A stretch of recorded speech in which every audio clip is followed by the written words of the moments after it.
My name's Brett Leatherman, Assistant Director of the FBI Cyber Division. Welcome to a discussion here with some Cyber Division subject matter experts within the FBI talking through Operation Winter Shield.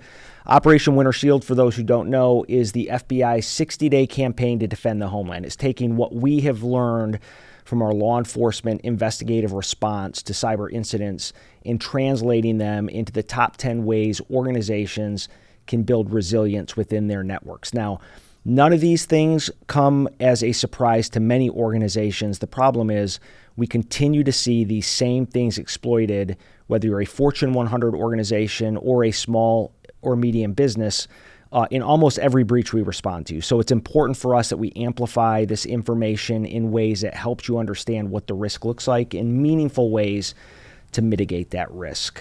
So joining me today is Josh Blanchard. Josh is a supervisory special agent with the FBI's Washington field office, managing cyber work on the national security front. And then Section Chief Taushiana Bright, who is a section chief within the cyber intelligence teams within Cyber Division, and her teams are responsible really for identifying intelligence that is germane to law enforcement investigations, U.S. intelligence community work, and private sector mitigation. So thanks for joining me today. Thank you. Thank you for having All right. us. Josh, tell us a little bit about your background in FBI cyber and what you do today. Yeah, thank you. It's an honor to represent the men and women of the FBI in the field. So I'm a supervisory special agent at the Washington field office. My background, I've been working cyber investigations for about 10 years, primarily in the nation state side, as well as criminal. Great. Tosh, what do you do? I am a section chief over our cyber engagement and intelligence section.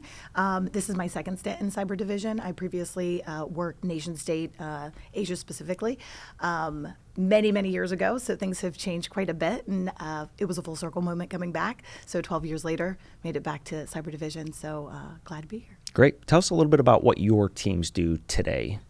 All right. So I have one team that is specifically focused on operational technology and critical infrastructure and what that looks like as far as protections. We've got our ICS coordinators program, and we've rolled that out to 18 different field offices to ensure that the expertise that I have in that unit is spread across the field offices. We'll be looking to expand that this year. And then and so they're responsible for the intel piece, and then we also have an operational counterpart that actually sits in the space and makes sure that it's actionable intelligence that we're pushing out and working with our private sector partners to ensure that that expertise is out there as well. I've got IC3, which is our Internet Crime Complaint Center, and that is actually our first interaction with victims of cybercrime. You can send your complaints there, and that team works diligently to make sure that those leads are sent out to the field offices and those cyber crime teams to ensure that if we can help you in any way, we'll absolutely do that. I have our cybercrime team. So I've got ransomware, and then I've got the cyber ecosystem. So that includes cryptocurrency, so finances, any kind of malware if it's apart from ransomware, and those investigations. And we're very busy. I don't know if anybody's been paying attention, but It's a busy environment. ransomware Yes. is not going anywhere anytime Yeah. soon. And so we're really responsible for making sure that that intelligence is pushed out, and that, again, we're working with our private sector partners to ensure that if they're getting hit by ransomware, that we're the first on scene, and that any of the indicators of compromise are being pushed out quickly so that they can work quickly to resolve those issues. I think what's important there in what you said just now is that we look at the ransomware and the criminal cyber ecosystem as specific pillars that the criminals use, right? They use finances in order to steal money or procure infrastructure. They use tools like malware to deploy in networks. They use infrastructure in order to set up in command and control and target victims. And we look at that and those pillars as opportunities to disrupt the actors. And your teams look at how are the actors using these tools or these pillars? Mm-hmm. How can we target or mitigate work to that? Or how can we target and mitigate the threats coming from that? And then working with the operational teams to actually conduct the joint sequence operations against those pillars to disrupt the actors.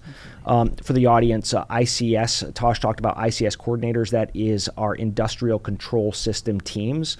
over the last few years, we've seen nation-state actors and criminal actors target critical infrastructure in the United States, and that includes Iranian actors, Russian actors, actors out of the PRC, ransomware actors, because they know that downtime matters in those environments. And so it's important that we invest in our engagement with the sector in order to mitigate risks to the sector whenever we see those. So that's a really important thing. Taushiana also mentioned IC3, and organizations can go there to get critical cyber threat intelligence from the FBI, www.ic3.gov, as well as report information to the FBI if they are the victim of cyber-enabled fraud or cybercrime as well. Josh, going back to you. So Operation Winter Shield, our effort to really help the public understand the implications of fundamental targeting of cybersecurity hygiene within businesses. The Washington field office is launching a engagement today with industry in your area of responsibility. Can you tell us a little bit about what you guys are doing today to engage with industry and the why behind that? Sure. I mean, industry partners are key to our investigations at the tactical level. That's primarily who we're working with to obtain intelligence about threat actors as well as remediate victims. Today, we're launching a WebEx with a lot of our key partners in the private sector and the Washington field office area of responsibility, wherein we're going to have very tactical and specific things that we can provide to these prospective victims and partners to remediate their networks and harden their networks. Great. So that's an awareness campaign built on Operation Winter Shield, in which we are really focused on sharing the intelligence that we learn from the law enforcement investigations to help industry. What I would say to those listening today is the Washington field office is engaged with industry partners within their area of responsibility, so those who fall within the greater Washington, D.C. area. But we have 56 field offices throughout the United States. Every one of those field offices are engaging in similar campaigns. They have relationships with industry in their area of responsibility, and they want to know you and get to know you and help you understand what the threat environment looks like. And so I encourage everybody to build that relationship with your local field office to get the same kind of information, the same kind of engagement is what you're seeing, is what Josh explained out of the Washington field office. Okay, let's talk a little bit about Winter Shield and some of the controls that we're talking about, helping industry recognize are being targeted by the adversaries. I would categorize some of these controls as knowing what you have in your environment. There's three different controls that we're focused on, which is identifying, inventorying, and protecting internet-facing systems, tracking and retiring end-of-life technology, and developing a robust vulnerability management program. Those are areas we continue to see threat actors exploit because they largely touch the perimeter of an organization's environment. So let's talk end-of-life technology. These are devices that no longer receive support from the manufacturer, meaning all code at some point becomes vulnerable on any device. And if you have a device at your perimeter and that code becomes vulnerable, but the manufacturer doesn't provide a patch for it anymore, now any actor can get access to that device through a known exploit, and you just have no chance to stop that or prevent it, or very little chance. Josh, tell us a little bit about kind of your perspective over the years. You've led national security teams that have looked at these exploitation of end-of-life devices. I think of the Cyclops Blink operation that the FBI had run to mitigate GRU targeting of vulnerable endpoint devices to create a huge botnet. Operation Dying Ember was another iteration of targeting of those kind of devices by the GRU. And then more recently, Volt Typhoon, Insult Typhoon, Inflax Typhoon, all CCP, PRC-based exploitation of devices at the edge. In some cases, they're end of life. In some cases, they're vulnerable. How prevalent is this within the FBI's incident response that we're seeing exploitation at the technical level of devices at the edge, and how should organizations start to approach that? Yeah, I think I'd take a step back and I'd say over the last decade, we as cyber defenders have done a really great job of protecting the endpoints. You know, we've patched Windows systems, we've locked those down, we have great auditing and logging on Windows endpoint systems, we've hardened Linux. I think something that the adversaries have adapted to because of the challenges in managing these thousands of edge devices, is that's where they're now living. And so all of the other stuff still matters, but that's no longer where the day-to-day fight is. And that's what we're seeing mostly, is particularly the nation state adversaries are living and operating at that layer 2 or layer 3 of the OSI model. So think routers and switches. Those are very difficult devices to inventory and I can appreciate as a network defender, I'm not jealous of that job, because some of these organizations have thousands of devices and they may not have great connectivity and automated patching, but that's where the adversaries are going to quickly weaponize any CVEs. And once you're on that perimeter edge, that's very difficult to detect because most of those devices have no ability to inspect.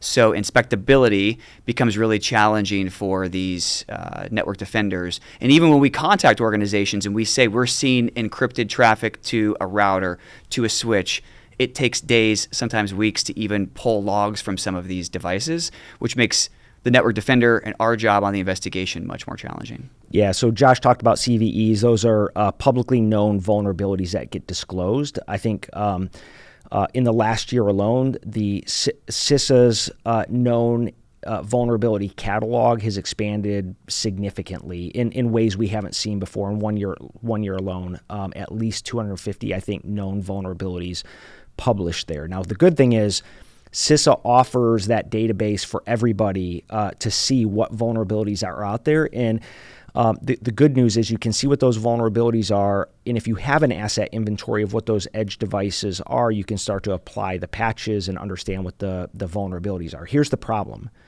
If the threat actor is actively reviewing the KEV on CISA's website, they also know when a vulnerability gets exposed. There's a perception, particularly with the nation-state adversaries, that they're using 0 days. And while we've certainly seen that in some instances, I think far more prevalent is their ability to quickly weaponize CVEs.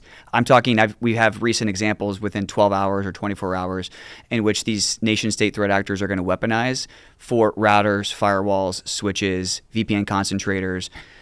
And those devices see all traffic in and out of a network. So once they have access, they can move laterally very quickly, and it's difficult to detect. Yeah, like a 0-day vulnerability in today's environment costs somebody tremendous amounts of money. If you identify a 0-day in certain OS or firmware platforms, you can make a lot of money because it's unknown. A 0-day is something that is unknown to anybody, which means if you exploit it, nobody's going to know about it generally until it's found and then published.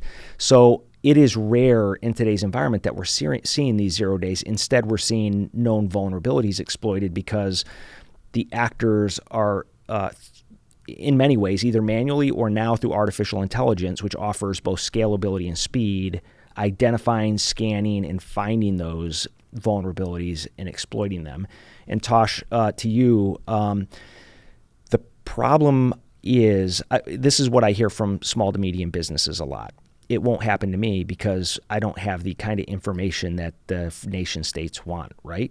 But when it's automated, that changes the equation. It does. And I think the idea that it wouldn't be valuable to nation state actors is, having previously worked in counter intel, I can tell you that everything is important. And so that mindset has got to change. But I wanted to go back to what Josh was talking about with inventory.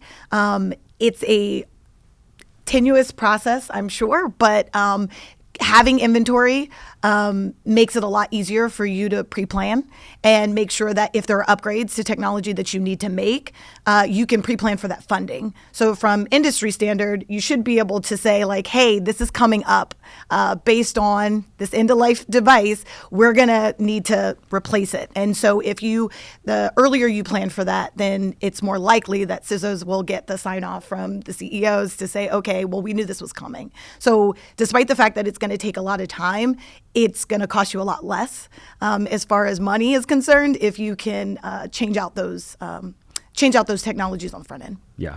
And most of the victim notifications I'm doing in the past 6 months, usually that call looks like we see anomalous activity from a router, a hypervisor, something that's not running endpoint detection systems. And frankly, most of the businesses weren't tracking those particular appliances, which again, I can appreciate the challenge of managing thousands of network devices, but that's primarily where the nation state adversaries are living right now. Yeah, and then that takes on a whole new level when you're talking about operational technology. Operational technology is the technology that runs within critical infrastructure. Unlike information technology that really moves data for the most part, operational technology is controlling valves, switches, physical controls that can have life safety implications. A lot of those devices now are unique. They were built a long time ago. They're end of life, and the actors are we're increasingly targeting attaching it to the IP space or the internet where it's accessible, and the actors are taking hard looks at that in order to understand what the implications are. What should critical infrastructure owners and operators think about? We talked about inventories. I think that's a place to start for OT environments. So definitely inventorying, but I think also with OT and IT, I think you see a lot more of a focus on IT systems than operational technology. The first time that your OT operators are talking to IT shouldn't be when there's a critical incident. And so everybody should be in lockstep, and they should understand that any kind of critical incident, how does that affect our operational technology and what happens?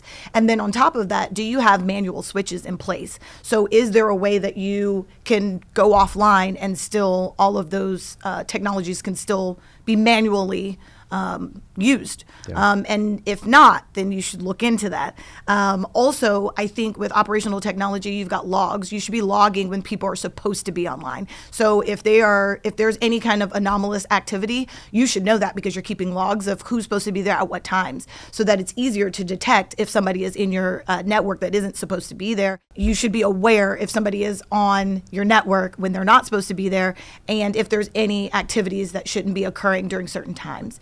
And being able to look at those logs, you're going to be able to detect it a lot quicker. Yeah. And most of these OT systems were built in the 70s, 80s, and 90s prior to the internet connectivity. And what I hear a lot in the intrusions I've worked on OT systems is convenience is a factor. Mm-hmm. So we might add a VPN appliance to this remote system that was built in the 1970s. And while I can appreciate the convenience aspect, that allows threat actors an avenue in. What's convenient to you is convenient to the adversary. Yes. So start to think through those conveniences and how we can start to wrap controls around that, or if internet connectivity is even necessary in some of these systems. Because now the attack surface is more vast, yes. because now you've put it online. Yes. And I think that's something that companies need to be thinking about. Yeah. Yes, it's convenient, but the difference between convenience and security, what does that look like for you and why? We've got to bridge that gap. Is it going to be more secure, or is it going to be less secure? And then how do we make it more secure if we're going to put it online? Yeah. So question to both of you, and I'll phrase it a little bit differently for you, Tosh. If you're somebody who's non-technical sitting within critical infrastructure and you're hearing this, you're probably thinking, okay, I've got some hard conversations to have tomorrow or Monday with my team. What kind of things would we recommend executives who manage risk start to have with their cybersecurity teams on Monday to kind of understand what that threat environment looks like? And then to you, as Tosh preps to answer, if you're, we talked about the expansive nature of edge devices in private industry. How do executives start to get their arms around that on Monday with their network defense teams, and what conversations should they start having? So Tosh, over to you first. For the non-technical piece, I would say communication is key. Having a baseline of how your systems work is a big one. So your systems should be able to tell you, like, this is how everything operates. And despite being non-technical, you need to make sure that the right people are talking. I also would suggest that you include the FBI in your incident response plan. And also tabletops exercises would be very helpful. You don't want the first time you have a critical incident for people to be trying to figure out whether or not it makes sense for them to be operating on a network that is now compromised. How are we emailing our CEO? How are we emailing our C-suite? Do we have these processes in place? And the FBI can help you with that as well. We do it often. We go out to field offices and we help, and so you have partners in us, but that would be really important. Additionally, with third-party vendors, when you give a third party access, what do they have access to? And what are the limitations of the access that they have? That is very important because once you're opening the door to someone else who's outside of your organization, and you need to make sure that they are very clear on if there is a cyber incident, you want to make sure that they understand their right and left limits and how they're supposed to be communicating with you and what they have access to. And so I think that that's very important. Additionally, administrative rights. Make sure that those things are segmented. You don't want somebody to get into your network and have the keys to the castle. We have seen actors get into spaces like business management systems and then be able to move about the cabin because things have not been patched appropriately. So just making sure you know what people have access to if they're able to get into your systems, and taking the time to educate your workforce is going to be super important. A lot of times, certainly at the FBI, we have plenty of passwords. I think my brain is fried from all the passwords, but we have those securities in place for a reason. And so multi-factor authentication is important, and making sure that people understand that, and those trainings are often. You've hit a lot that we're gonna follow up on as well. So a lot of great points, Josh, as far as the vulnerabilities across the enterprise at edge devices, whether they're end of life or vulnerable systems, or how you approach a vulnerability management program. What should executives do tomorrow to start having those conversations? I think that they really need to have some hard conversations about patching quickly, because that is primarily the mechanism in which these nation state and criminal actors are conducting their intrusions. And then once they it's a race now, right? It's a race at this point. You're racing. We are seeing against weaponization within hours of CVEs, and I know that's a really hard challenge for the network defenders, but it's the remember reality. Log4j, like, it was incredibly daunting to see the disclosure happen, and then you started to look through threat actor exploitation of that vulnerability, and you recognize that we couldn't even get the messaging out there loud enough for industry to understand what that was before actors were taking advantage of that. So that is demonstrative of what is happening now at speeds that we haven't seen before with artificial intelligence, allowing the adversary to weaponize that faster. So, yeah, I think executives have to understand that speed matters, and starting to have those conversations with their network defenders on how do we identify what's vulnerable, and then how long does it take to patch is important. What other thoughts do you have on that? I think also identity is kind of the new perimeter. And so a lot of these devices, if you have access to them, you can then log into various aspects of the other network. That kind of comes back to just principle of least privilege. We've seen examples within the last year of edge devices in one network segment being able to connect to another network segment. And so a switch in this particular area should not be able to connect to an endpoint device in this particular area. So some of that defense in depth, principle of least privilege, it comes back to that. And also not using antiquated protocols. So a lot of these devices may not be updated, and so you have antiquated protocols. They're a network of patched systems together, and so they may have to use things like Telnet, which we've actually seen in the last year. Yeah. And this is a deprecated protocol for over a decade now. It's all plain text at that point. It's very easy to intercept logins or anything that's happening. And these things are changing so quickly, and things like Type 7 passwords, which may be on a router, like a Cisco router, for example, you have to be really careful that those can be decrypted now if nation states can collect packet capture on those particular devices and then use those credentials to move laterally. Yeah, this is interesting. So we talked a little bit about unpatched assets. Microsoft's Digital Defense Report found that 18% of breaches were initiated through unpatched web assets. 12% were exposed via remote services, so getting in through those insecure protocols like Telnet. But 28% of breaches were initiated through phishing or social engineering. That's significant. 1 in 3 breaches are targeting that new perimeter that you talked about, which is identity and access management. And so if you're looking to build resilience into your environment, now you've got to look at your people, those who have credentialed access to your environment. Because why are you going to deploy those 0 days? Why are you going to deploy something that costs your organization, whether it's a criminal or nation state organization, all kinds of money, if you can instead socially engineer your way in and get legitimate credentials that often let you get throughout the environment? So, yeah, that network report that you just mentioned from Microsoft also talks about the use of AI for phishing. And I think it says in there that users are more than 4 times likely to click on an AI image. And we're seeing that now, where we're currently working investigations in which nation-state adversaries are using LLMs and other AI platforms to generate very realistic phishing emails. In addition to that, they're also using AI to do impersonations of individuals. So that could be something like voice phishing. And the FBI Washington field office just put out a public service advisory in which threat actors are mimicking high-ranking government officials, but you can imagine that being instantiated into the corporate world, in which they're going to generate audio that's very realistic of their CEO, their CISO, their CFO, instructing them to do something. And unfortunately, individuals are going to fall for it. Yeah, we know the group Scattered Spider continues to socially engineer help desks in order to get password resets. And even where organizations have multi-factor authentication in the form of SMS codes, we've seen that is vulnerable, meaning it's no longer a secure way to do MFA. Same with push notifications. There's what we call push fatigue, where Scattered Spider and other organizations, criminal enterprises, continue to push a ton of push notifications as a secondary form of authentication. And eventually the user just clicks OK because they don't know exactly what it means and they are fatigued from the amount of notifications. What are the more robust technologies that organizations should look at today to help prevent, less sophisticated forms of MFA, impact them, SMS or otherwise? What are those technologies we should look at employing? Well, we definitely encourage organizations to move away from SMS. So we've seen that both on the criminal and nation-state side, as you've seen. Nation-state actors have had the ability to intercept SMS messages and then use that as an authentication token. And you mentioned Scattered Spider, in which they can use techniques such as SIM swapping or other ways to man in the middle of those SMS texts. So I think organizations should move towards physical devices.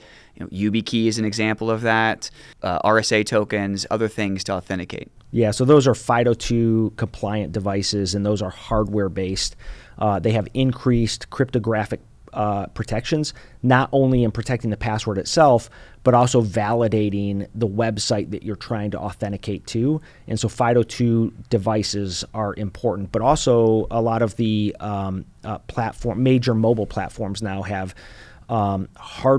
software-based device keys available. And so the major providers that you have can also give you protections where you can save FIDO2-like password protections in there, MFA protections in there as well. And so folks should take advantage of that. And at the very least, look at an authenticator application, right? I mean, those are probably not quite as good as FIDO2 compliant devices, but at least having a trusted authenticator application that gives you codes or requires a little bit more than just an SMS code is going to give you that increased resilience as well. And I think a lot of individuals think that certain applications like Signal or WhatsApp, by their nature, they're protected. And that's true, but they can still be social engineered. So if you give a QR code phishing example in either WhatsApp or Signal, that's still tricking the human into clicking on links without authentication. That's why we talk through securing the human, right? And I'm a big advocate of you don't just focus on awareness, cybersecurity awareness. You also focus on mitigating technical vulnerabilities, putting controls in place that help secure the human. You've got to do both together, and you've got to do it in a really smart way. And so we're never going to out-train the social engineering vulnerability. And so we've got to put technical safeguards in place to help against that. And that's where MFA, phish-resistant MFA, really comes into play as well. The FBI partnerships that you mentioned earlier are incredibly important. And we do, the FBI, again, we have 56 field offices located throughout the United States. We take a victim-centric approach in everything we do when it comes to cyber breach. Meaning we prioritize victim engagement. And so while we are a law enforcement agency, we pursue the threat actor. Our goal is attribution and to impose cost on those malicious actors. Equally important to us is ensuring that we're providing services to victims that allow them to contain and eradicate the threat. So we want to hear from you. If you suffer a breach, we bring unique intelligence to bear that no private sector company can because of how we work in both the law enforcement and the domestic intelligence community perspective. But also, we want folks to engage us before a breach. And so before a breach ever happens, we want folks to get to know their local FBI field office, like the Washington field office. And as part of that, you mentioned tabletop exercises, incident response plans. One of the controls we recommend within Operation Winter Shield is to develop a robust incident response plan and to include law enforcement in that incident response plan. It is not the first day of a breach that you want to get to know your local FBI agent. Hopefully you get to know them in advance. And I would argue you're also doing tabletop exercises with them in advance, because tabletop exercises are all meant to help you understand what in your incident response plan works and what doesn't work. What have you seen, Josh, when you guys have done incident response, either here or in your prior life in Boston field office, when it comes to incident response that really works? And what's it important for organizations to consider when they're developing an incident response plan and how they practice that plan? I think two things. I think the first thing I would mention is how is that crisis going to be managed? And so particularly on the criminal side, yes, you've been ransomware, but as the threat actor then starts to threaten you, harass you, threaten to notify your downstream customers, that's also an issue. And so how are you going to react? What's your press look like there? The other thing is sharing. And so we would love to receive any indicators of compromise that we can immediately action. And then that allows us to use our unique law enforcement abilities to go out and get infrastructure to report back potentially a damage assessment. But a lot of those conversations with their legal team haven't necessarily happened prior to the breach. And so it may take a few days for the legal team to kind of clear the sharing of those indicators of compromise, and that makes our jobs a little bit more difficult. And we talked about speed earlier, but that speed of us actioning and preserving data is very important. Yeah, and Tosh, we from an FBI perspective, we want that intelligence so that we can alert the rest of the sector or others as to what's happening in a way that doesn't re-victimize organizations. But also, we leverage relationships with inside and outside counsels to help them understand what we do or don't do with the data that they share. A lot of times when I've engaged organizations who are part of a breach, they're really trying to figure out what the FBI does or does not do with their data. We can help them understand that up front. That's why we do things like executive summits. We're just out in Hawaii a couple weeks ago. The FBI was doing an executive summit with owners and operators of critical infrastructure there to kind of talk through the importance of engaging not just with CISOs, but engaging with executives, risk executives, and inside-outside counsels to help them understand what it is that the FBI does. Of course, this is my favorite topic. So a slight plug for CISO Academy. So want to make sure that our industry partners know that it's not just on them. We are actively working in the cyber division to ensure that you see us, you know us, and you feel comfortable with us on the front end before a cyber incident occurs. And so like you mentioned, we have several events that take place during the year. We have CISO Academy twice a year, and we have over 460 graduates of CISO Academy. And so they come down to Quantico and they learn all about what the FBI does, because I think it's very important for them to have that education on the front end so that they understand it demystifies the FBI. We're not going to run off with your servers. We're going to take care of you. We're going to hold your information for you, and we're going to hold it in the greatest confidence to protect you and your company. And we don't share that information with regulators. It's important as Exactly. law enforcement information that we use for law enforcement purposes. I think the other unique thing about CISO Academy is I can't think of one other group of people outside new FBI special agents and intelligence analysts who get to live at Quantico. Yeah. That is a 1-week experience for CISOs to actually live at Quantico, the FBI Academy, which I think most of them begrudgingly come in, but and end up leaving really loving the experience. Really happy. Yeah. And we build really great partnerships. And so despite the fact that they're coming to headquarters, they are led by ambassadors all week long. So they're SSAs and ASACs that are out in the field. Doing the work. Yep. Exactly. So that they feel very comfortable. And so if they reach out to the field office and they're not really sure who to reach out to first, they can reach out to their ambassador or our great team at Cyber Division to get those contacts. And we've found really great dividends from that, because people will reach out and be like, hey, we just had this incident. I need the right person. And we can get them that information very quickly. And so it's really, really a great brand. On top of that, we've got our executive cyber summits. Let me say that again, our executive cyber summits, which we just did in Honolulu. And that plays dividends because that's not necessarily the CISOs. It's also the executives that come in and get to know the FBI. And at the end of the day, I talked about communication, but but it really comes down to communication and relationship building. And so that's been a main focus for the cyber division, to ensure that we have those relationships intact before a cyber incident so that people feel more comfortable coming in. And so we had a legal panel, and they were able to ask our attorneys, hey, what does the FBI do with our information? What kind of protections do I have if I share my information? What does this actually look like? So that, again, before a cyber incident occurs, they already have that information and they have that knowledge to share with their in-house counsel, and they understand it and they feel comfortable. And so that's worked out really well. We also have other relationships with associations like the American Hospital Association. And whenever we have any kind of ransomware events with a hospital, information goes out a million times over because we're pushing it out, and then that association is pushing it out as well, and so they get briefs. And so we've really been working in that engagement space to make sure that that industry partners feel like they're heard, and that they already have those relationships built with us. Yeah, that's. I think that's an important point, that it's not. We take an all of society approach here. It's not just about the FBI sharing intelligence. It's what we can share with one-on-one with victims or folks in industry, but we leverage associations, ISACs, those organizations that really are meant to represent sectors at risk, to make sure we're sharing that intelligence and really building that resilience across individual sectors. And we're actively working on that. From a headquarters perspective, we are actively working on our ability to get large swaths of groups in those industries and those critical infrastructure partners, so that we can make sure that we've covered all our bases. Yeah.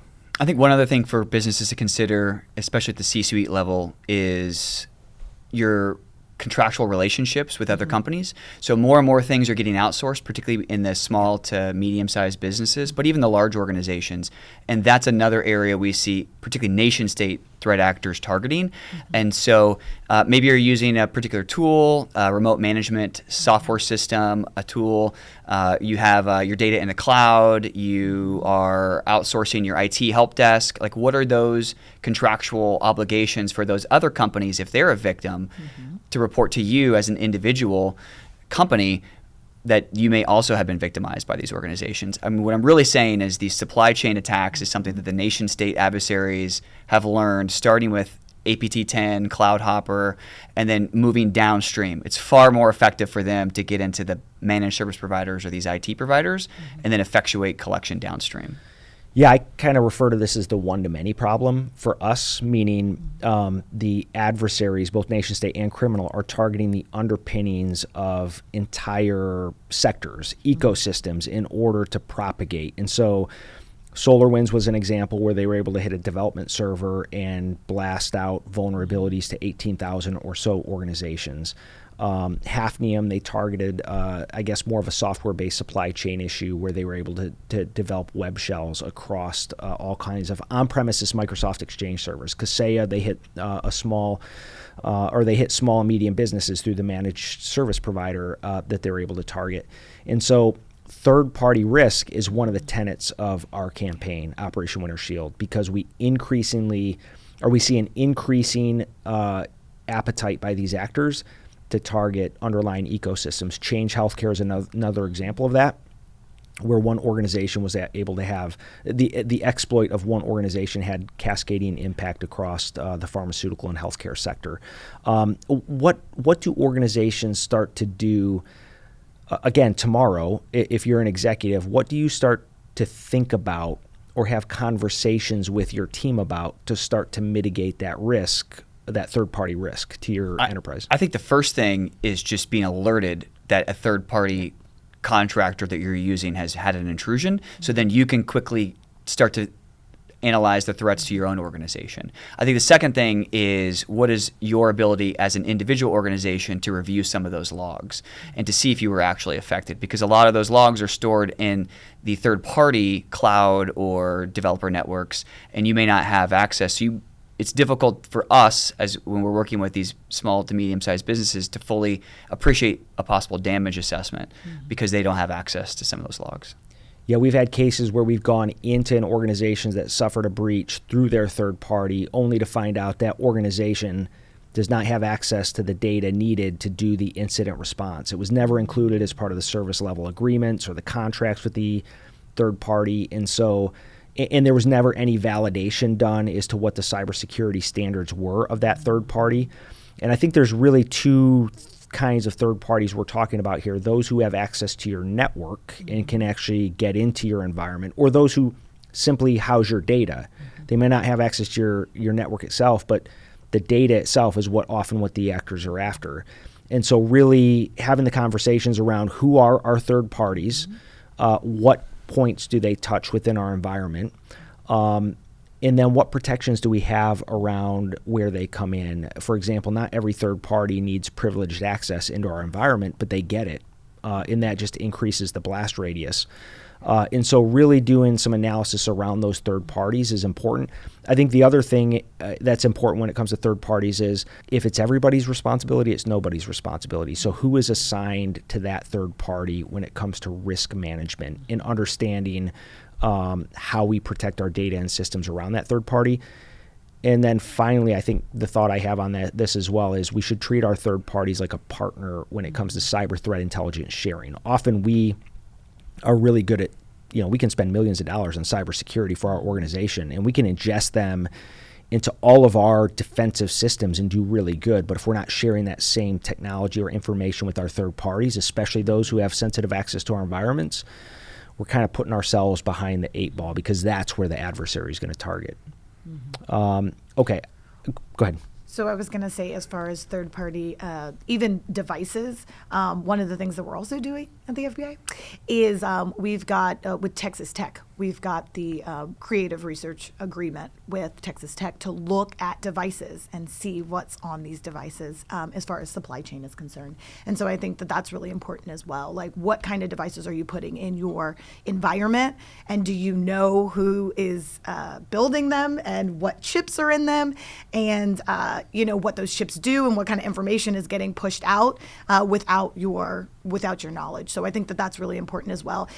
We absolutely lean on our legal team. So having the lawyers in the room sometimes hinders, sometimes it hinders things, but for the most part, they're there to protect you. And so to make sure that those agreements are being reviewed by your legal team to ensure that you're not opening yourselves up to vulnerabilities that you didn't realize that you were opening yourself up to. I think when we think about third party, we often talk about cloud or remote management software, but there's another category too, and that's appliances. And so you're buying these products because your company can't develop them yourselves, but like what is that organization's responsibility in helping you review logs on a network edge device?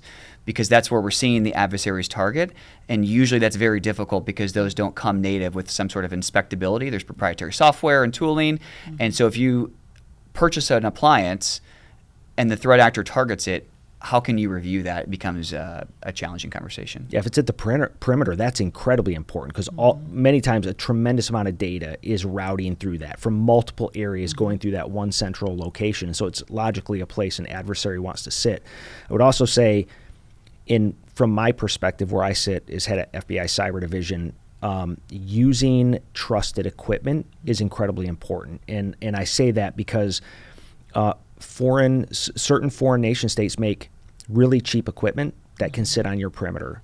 It doesn't mean it's secure equipment. And so based on your business risk tolerance, understanding where your devices are made, what kind of access a manufacturer might have to those devices is really important. And really securing remote access to only the people that need to have it.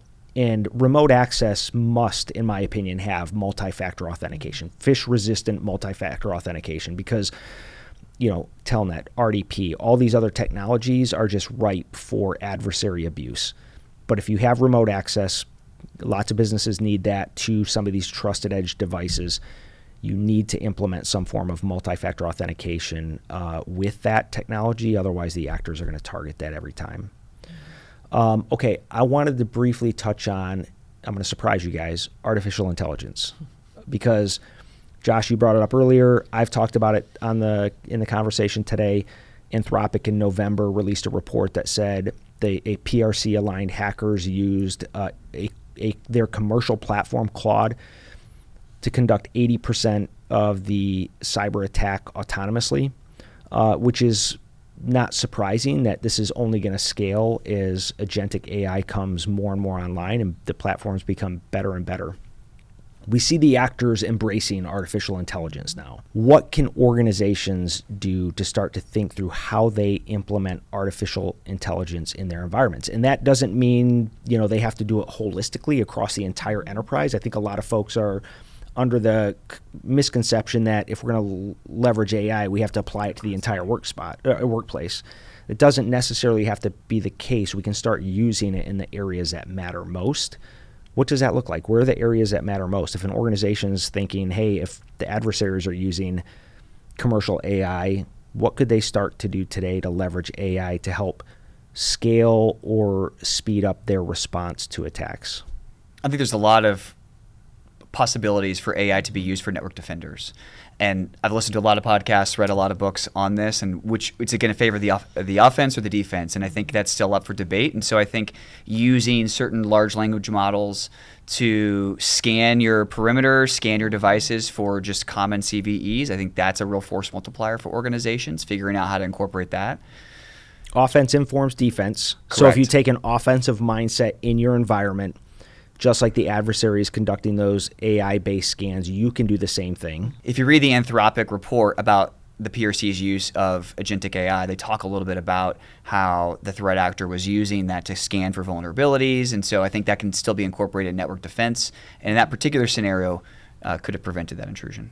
And you don't have to do it across, again, your entire network. But if you say, these are the systems that matter most, and this is where I'm going to leverage the technology to start looking at those systems. I would also argue that we talked about users being a significant area of vulnerability, the human vulnerability. Start scanning authentication logs around your users that matter most. Who are the ones who have privileged access that could have tremendous impact, and start seeing leveraging those log files surrounding authentication of those users, start to understand, are there anomalies here? Over time, can we just collect those logs and start to see, are they being targeted? Is there malicious use of their account?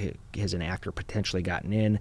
So there's use cases, I think, where we can scope AI in a way that would help us defend what matters most. I think also educating your workforce about the use of AI impersonation. And so again, I would refer to that Washington Field Office Public Service Advisory, in which we talk about how threat actors are going to use AI to emulate executives or coworkers. That's going to get a lot easier. So even if you receive a phone call, a text message, an email that looks very realistic, you should second guess that. Yep. Great. I think that is a great point. There should be something in place where you can authenticate, hey, this call actually came from the CEO, or this email came from the CEO. And so if cybersecurity professionals are watching this happen, we've got to be prepared to be agile and address it. So whatever that looks like for your organization, you got to figure out what that looks like, so that people are not being fooled and they're not making changes to networks because they think that they're supposed to based on AI. I think that's important, that executives empower their folks to push back on things that may come from them initially, that they may have questions about, and say it's okay to push back and verify out of band who I am. You don't have to act right away, because sometimes people feel the pressure to act right away. Okay, Taushiana, we have talked about the intelligence that your teams create. Where can those listening to this recording, where can they go get that intelligence? Where can they see the products that your teams contribute to or release?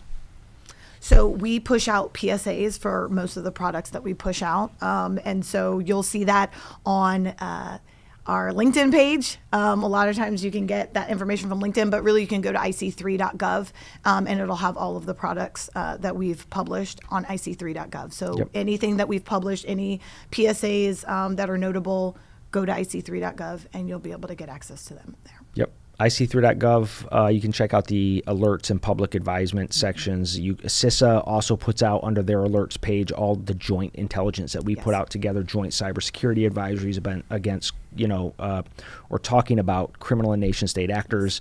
And then we've got socials that we try to highlight this stuff on as well, both at FBI.gov socials as well as FBI Cyber Division socials are important to check. I would also say to reach out to your local field office, because field offices are writing really amazing products as well, whether they write them with headquarters or they write them separately. And so that, again, that's where that relationship with your field office is really important, because they'll be able to share things that are happening within your region. Yep. And at the local field office level, we spend a lot of time trying to find the right points of contact if we have information to provide, particularly to small and medium-sized businesses. And so that just helps speed up our process to do a notification and engagement with you. All right. Well, Josh, Tosh, thank you for joining today. I think the audience listening got tremendous insight both into the expertise that you have on the operational and the intelligence front. What your teams do to defend the homeland is incredibly important. And to the audience, I would say the FBI conducts incident response 365 days a year on the investigative front throughout our 56 field office. We have cyber assistant legal attaches who sit in 23 countries working with foreign law enforcement and intelligence community partners there to understand the threats before they end up touching the homeland here. It's incredibly important that you engage your local field office to have a relationship with them. They are there to help. Again, they take that victim-centric approach, and they want to share what they've learned throughout their investigations with you. I'm Brett Leatherman, head of the FBI Cyber Division. Thanks for joining us.